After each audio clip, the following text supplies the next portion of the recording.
Assalamualaikum students. In this lecture we will be discuss on the reliability and other desired characteristics.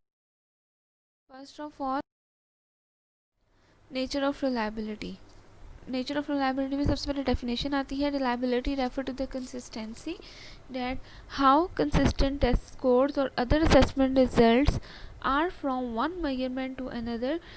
कि आपके जो scores हैं उनकी जो कंसिस्टेंसी है, डिग्री ऑफ कंसिस्टेंसी है, वो रिलायबिलिटी है.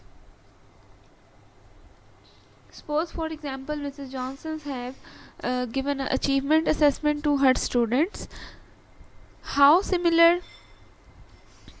would the student scores have had we she assessed them yesterday or tomorrow or next week? How would the scores have varied and she selected a different sample of tasks? How much would the scores have different had a different teacher scored it? These are the type of questions which reliability is concerned. Assessment results merely provide a limited measure of performance obtained at a particular time unless the measurement can be shown to be reasonably consistent over different occasions. Different raters, different sample of the same performance domain, we can have a little confidence in results. We cannot expect the assessment results to be perfectly consistent. Numerous factors other than the quality being measured may influence the assessment results. अगर हम एक ही assessment जो है same group से in close session में administer करवाते हैं 2 दफ़ा, तो आपके जो स्कोर्स में वेरिएशन है वो एक्सपेक्टेड है. ठीक है, आपके जो स्कोर्स हैं वो वेरिएट करेंगे. अब ये जो फ्लक्चुएशंस हैं स्कोर्स में, ये जो एक्सपेक्टेशंस हैं स्कोर्स में, इसके बहुत सारे रीजंस हो सकते हैं. इसमें मेमोरी फ्लक्चुएशन भी हो सकता है, अटेंशन भी हो सकती है, एफर्ट, फैटीग, इमोशनल स्ट्रेन, गेसिंग एंड द लाइक. ये सारे वो फैक्टर्स हैं जो लीड करते हैं आपके स्कोर्स में वेरिएशन को. ठीक है, कि अगर हो सकता है बच्चा जो है उसको चीज़ जो है वो याद रह गई हो, ये भी हो सकता है वो भूल गया हो. पहले वो ज़्यादा अटेंटिव था, अब वो अटेंटिव नहीं है. पहले उसने ज़्यादा एफर्ट की थी, अब वो एफर्ट नहीं कर रहा. ठीक है, इस तरह से जो है वो न्यूमेरिकल फैक्टर्स हैं जो लीड करते हैं आपके स्कोर्स की वेरिएशन को. जितना ज़्यादा टाइम जो है, टाइम इंटरवल ज़्यादा होगा आपके टेस्ट में, उतना ही ज़्यादा जो आपके स्कोर्स हैं वो वेरिएट करेंगे. वो क्यों वेरिएट करेंगे? क्योंकि हो सकता है जो इंटरवीनिंग लर्निंग एक्सपीरियंसेस, क्योंकि अगर टाइम जितना ज़्यादा होगा उस टाइम पीरियड में बच्चा जो है वो न्यू चीज़ें जो है वो सीखता है. ठीक है, तो इसके उसके हेल्थ में फ़र्क आ सकता है, वो चीज़ों को भूल सकता है. हो सकता है आपकी जो जो असेसमेंट कंडीशंस हैं वो पहले जैसी ना हो. ठीक है, इस तरह से बहुत सारे फैक्टर्स हैं जो कि इन्फ्लुएंस करते हैं, जिसकी वजह से जो है वो आपके स्कोर्स वेरिएट करते हैं. If we use a different sample of task in the second assessment, कि फ़र्स्ट आपने जो है जो टेस्ट में सैम्पल ऑफ टास्क दिया था वो डिफरेंट था, लेकिन आपका जो सेकंड टेस्ट है उसका जो सैम्पल ऑफ टास्क है वो डिफरेंट है. तो ये भी फैक्टर है जो कि आपके रिजल्ट्स को इन्फ्लुएंस करता है. सैम्पल ऑफ टास्क मीन के पहले आपने एमसीक्यूज दे दिया था, बाद में आपने जो है सैम्पल ऑफ टास्क जो है चेंज करके शॉर्ट क्वेश्चंस कर दिया. ठीक है, या फर्स्ट जो है वो आपने कोई और आपने कंटेंट दे दिया था एंड सेकंड आपने कोई और कंटेंट दे दिया. ठीक है, इस तरह से बहुत सारे एक्सट्रेनियस फैक्टर हैं जो कि आपके रिजल्ट्स की जो है जो आपके मेजरमेंट जो है उसमें एरर को कॉज. अच्छा, रिलायबिलिटी की जब हम बात करते हैं तो रिलायबिलिटी जो है refer to the results obtain with an assessment instrument, not the instrument itself. Any particular instrument may have a number of different reliabilities depend on the group involved and the situation in which it is used. Thus we can say that it is more appropriate to speak of the reliability of the test scores of the assessment results rather than the test or assessment itself.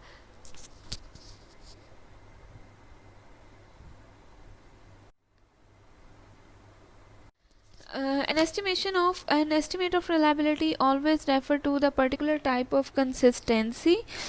For example, if we wish to know what individuals will be like at some future time, consistency of course over time will be important. तो आपका जो reliability है वो हमेशा जो है depend करती है कंसिस्टेंसी के ऊपर, और आपको किस तरह की कंसिस्टेंसी जो है वो रिक्वायर्ड है आपके रिज़ल्ट से, ये चीज़ जो है लीड करती है आपके इंटरप्रिटेशन को कि वो कितनी रिलायबल है। Reliability is necessary but not a sufficient condition for the validity. An assessment that produces totally inconsistent results cannot possibly provide the valid information about the performance being measured. On the other hand, highly consistent assessment results may be measured the wrong thing or may be used in an improper way. So we can say that the low reliability indicate how the degree that a low degree of validity is present, but a high reliability does not ensure a high degree of validity. In short, reliability merely provide the consistency that make the validity possible. So reliability is necessary but not a sufficient condition for validity of a test or validity of the interpretation. Reliability is assessed primarily with the statistical index. The logical analysis of an assessment will provide little evidence concerning the reliability of the scores. To evaluate the consistency of the scores assigned by the different rater, two or more raters must score the same set of student performance.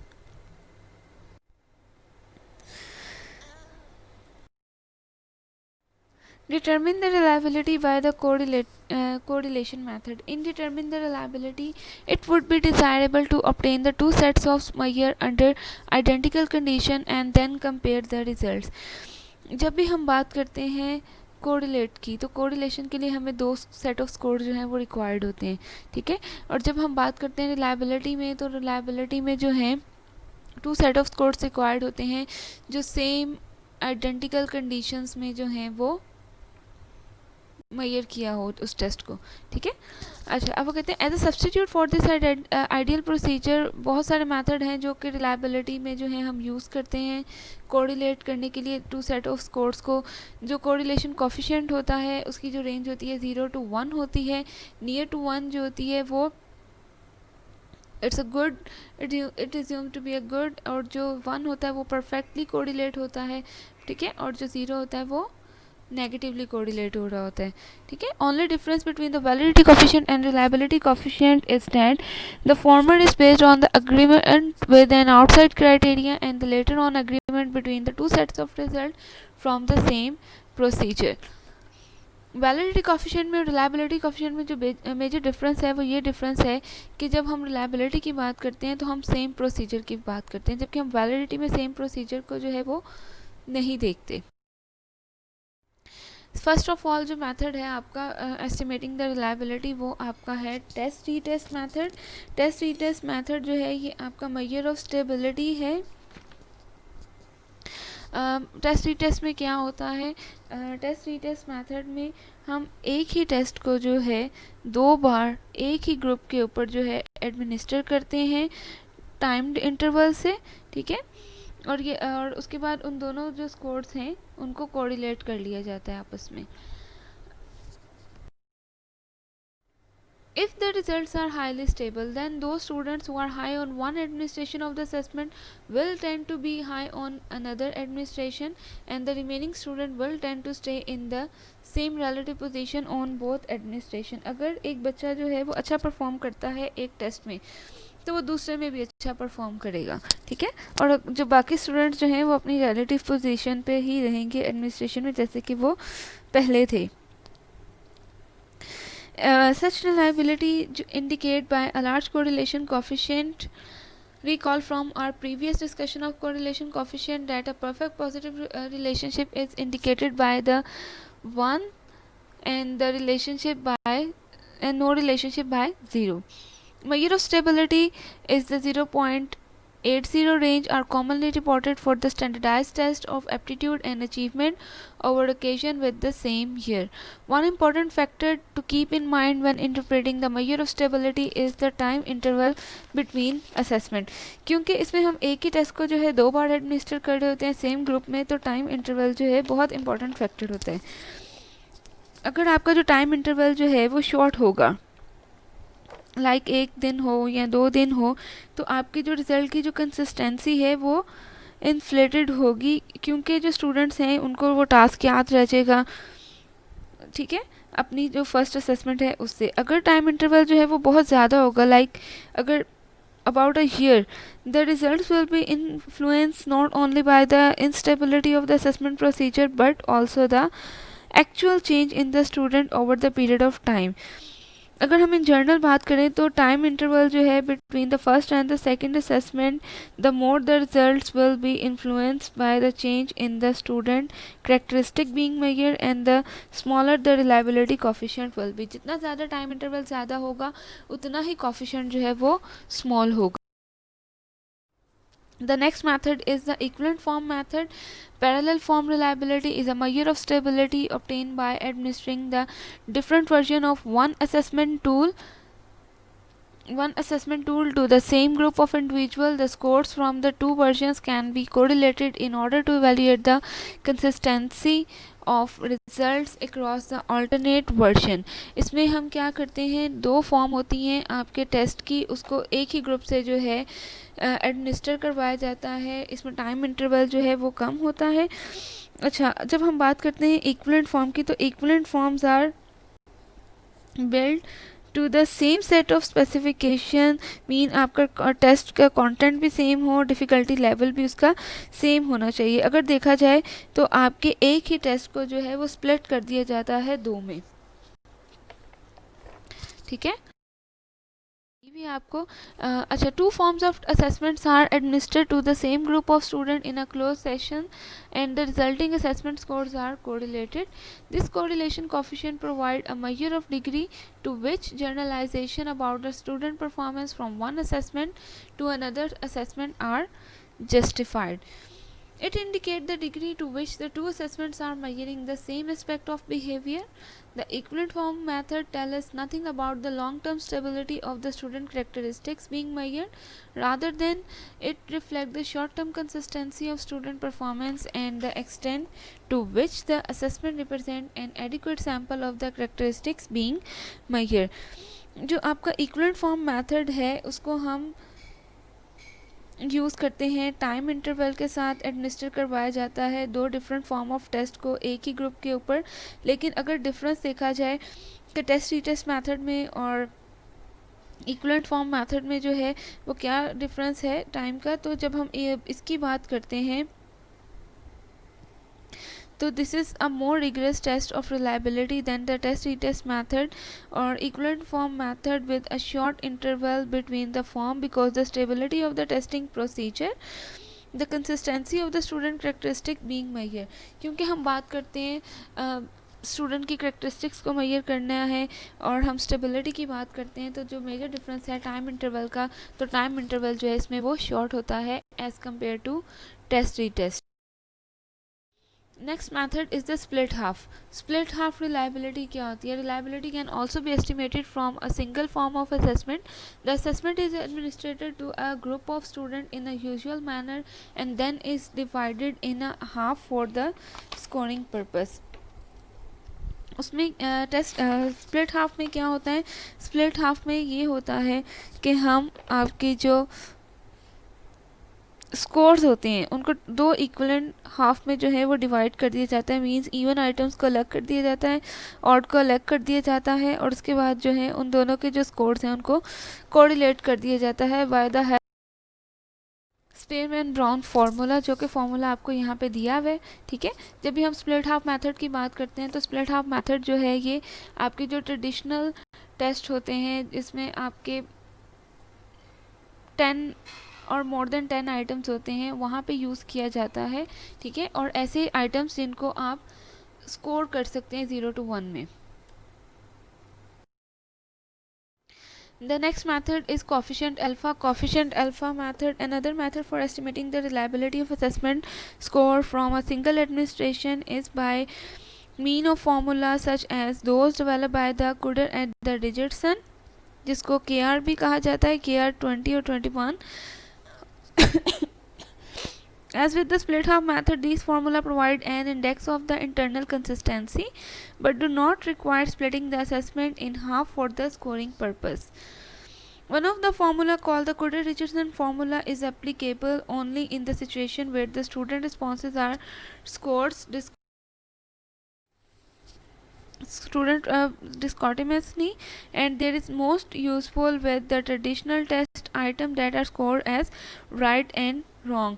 अगर हम बात करें कि कौन से ऐसे दो method हैं जो कि इंटरनल कंसिस्टेंसी को जो है चेक करते हैं, तो इंटरनल कंसिस्टेंसी को टेस्ट की चेक करने के लिए जो दो मेथड हैं वो आपका स्प्लिट हाफ है और कोटर-रिचर्डसन है, और यही दो मेथड हैं जिनको हम फॉर्मूला के थ्रू जो है वो रिलायबिलिटी जो है चेक करते हैं. उसमें हम स्पेयरमैन यूज़ करते हैं, इसमें हम जो है वो KR20 का जो फॉर्मूला है जो उसको.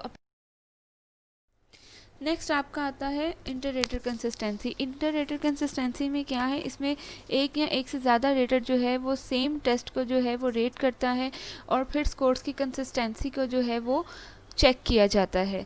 It is a measure of reliability used to assess the degree to which the different raters और जज agree in their assessment decision. Consistency can be evaluated by correlating the scores assigned by the one judge with those assigned by another judge. Consistency can also be evaluated by computing the proportion of item that the student performance receive exactly the same score from one pair of rater and the proportion that are with a single point of each other. Estimation of inter rater consistency is relatively straight forward. दो या दो से ज़्यादा rater जो है वो independently जो है वो रेट करते हैं आपके स्टूडेंट की परफॉर्मेंस को, और कंसिस्टेंसी जो है उसको एवेल्यूएट किया जाता है स्कोर्स को कोरिलेट करके. इंटर कंसिस्टेंसी के बाद आता है standard error of measurement. Standard error of measurement क्या है? Any student scores on an assessment is comprised of the student true scores combined with the measurement error.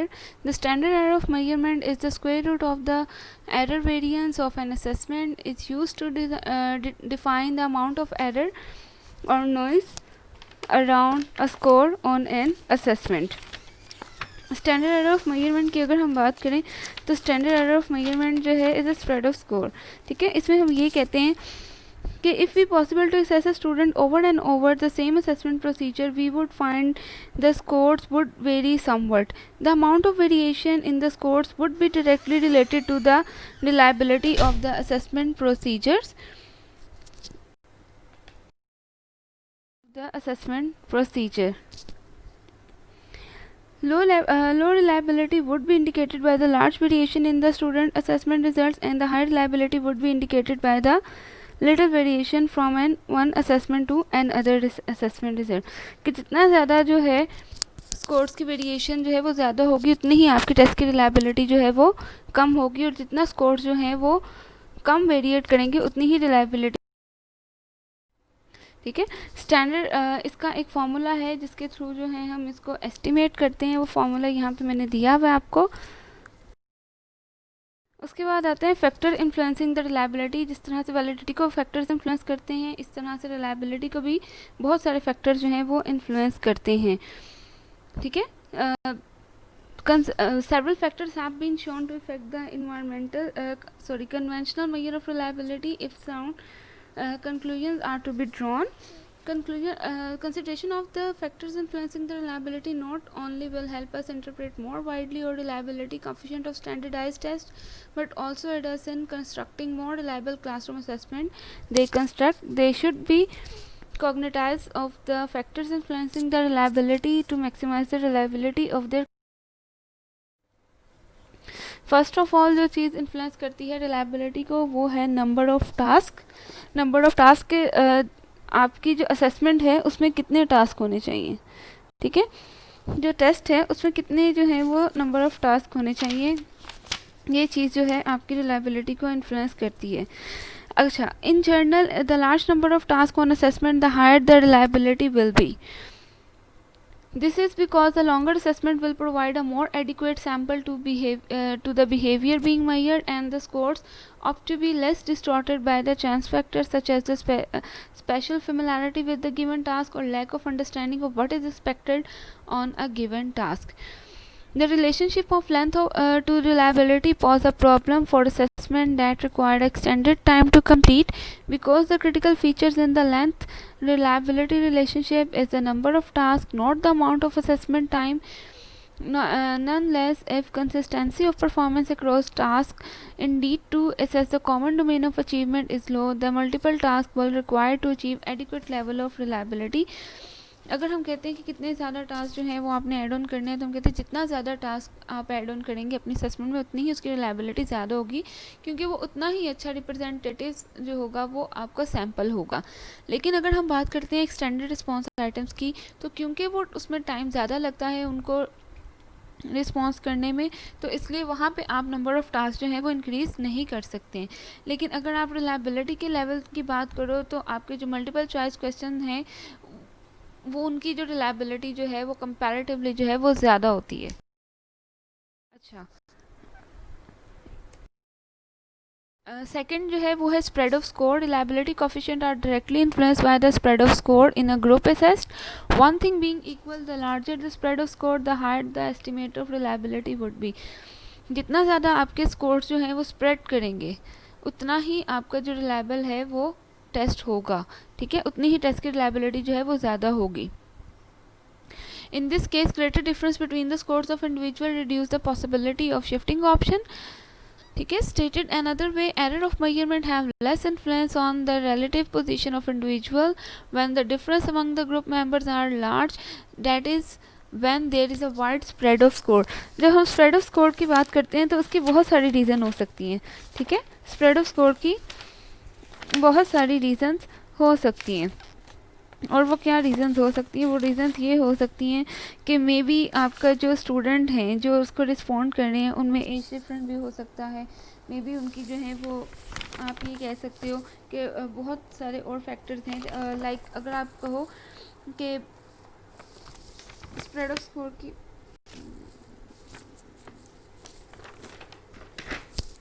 उनकी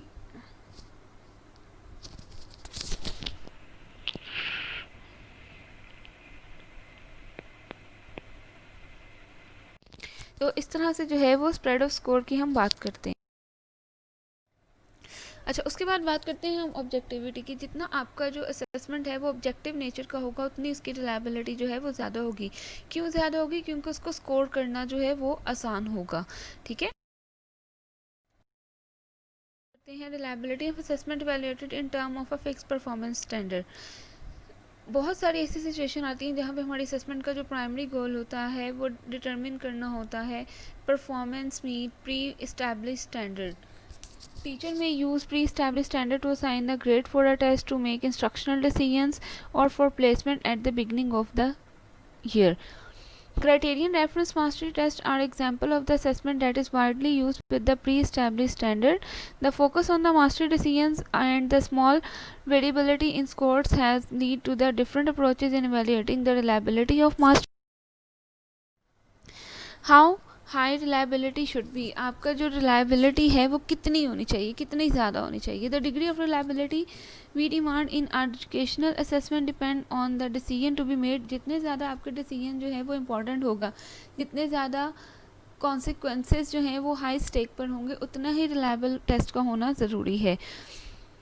On the other hand, if we getting to use an assessment to decide whether to award a high school diploma or college scholarship, we should demand the most reliable measurement available, such consequences for the life of individual involved. Teacher made tests commonly have reliability between the 0.6 or 8, but they are useful for the type of instructional decision typically made by the teachers. The degree of reliability required depend largely on how confident we need to be about the decisions being made. Greater confidence required the higher. अच्छा, यहाँ पे जो है वो decisions बताए हुए हैं कि ऐसे कौन से डिसीजंस हैं जो कि ज़्यादा रिलायबिलिटी डिमांड करते हैं और ऐसे कौन से डिसीजंस हैं वो लो रिलायबिलिटी डिमांड करते हैं।